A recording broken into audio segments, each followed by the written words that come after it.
सेठ ने एक शोरूम खोला और एक बुजुर्ग को इनॉग्रेशन के लिए बुलाया। उद्घाटन के बाद जैसा कि होता है कि शोरूम के मालिक ने उन बुजुर्ग की बड़ी इज्जत की। बड़ी इज्जत अफजाई करने के बाद उनको बताया कि देखिए, यहाँ पे 21,000 चीज़ें हैं इस शोरूम में बेचने के लिए। इसमें से आपको जो भी चाहिए, जितनी चाहिए आप ले लीजिए। बुजुर्ग हंसे और बोले कि इनमें से एक भी चीज़ मुझे जीने के लिए ज़रूरी नहीं लगती।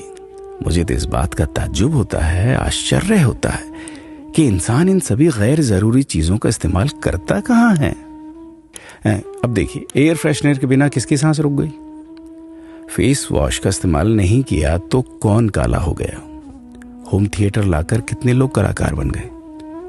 कंडीशनर से किसके बाल मुलायम और काले हुए हैं? अरे, जो डाइनिंग टेबल यूज करते हैं, क्या उनके घुटने नहीं दुखते? थोड़ा दिमाग पर जोर डालकर याद कीजिए कि हैंड वॉश के बिना आपके किस दादा के पेट में कीड़े हो गए थे। अगर हम डीओ मारकर निकलते हैं तो क्या लोग हमें सूंघने आते हैं? एक्चुअल में तो हम सभी इस प्रकृति को चुनौती दे रहे हैं, वरना बुगला जो होता है वो शैम्पू से नहाता है क्या? मोर अपने रंगों को संवारने या बचाने के लिए कौन सा कंडीशनर या फेस वॉश इस्तेमाल करता है? कभी किसी बिल्ली को मोतियाबिंद होता देखा है? किसी खरगोश के बाल कभी गिरते हुए या सफेद होते हुए देखे हैं? इनहेलर या बाम के बिना भी कुत्ते के सूंघने की क्षमता उतनी ही तेज है।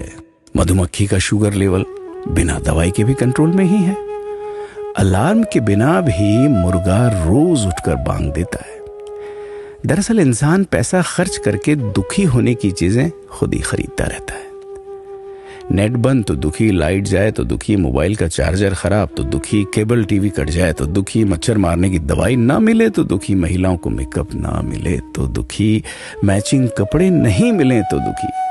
आजकल इंसान 10 मिनट में 20 तरह से दुखी और परेशान रहता है। बाकी तो गुड़ की रोटी या प्याज रोटी खाकर, हाथों का तकिया बनाकर पीपल के नीचे जो आराम से सो जाता है, उसे दुखी करने के लिए तो फरिश्तों को नीचे आना पड़ता है। ये सब देखा देखी का खेल है। सच तो यह है कि सुखी रहने के लिए बहुत कम खर्चा होता है, लेकिन दूसरों को दिखाने में कि मैं कितना सुखी हूं, इसी में बहुत ज्यादा खर्चा होता है। जैसे जैसे सुविधाएं बढ़ रही हैं, दुखी होने के रास्ते भी खुलते जा रहे हैं। अगर आपको ये सब सच लगता है तो लोगों को जागृत कीजिए और फिजूल खर्च से बचाइए। दोस्तों, खुद सुखी होने के लिए खर्च कीजिए, दूसरों को दिखाने के लिए नहीं। हाँ, लेकिन अपना ख्याल रखिएगा।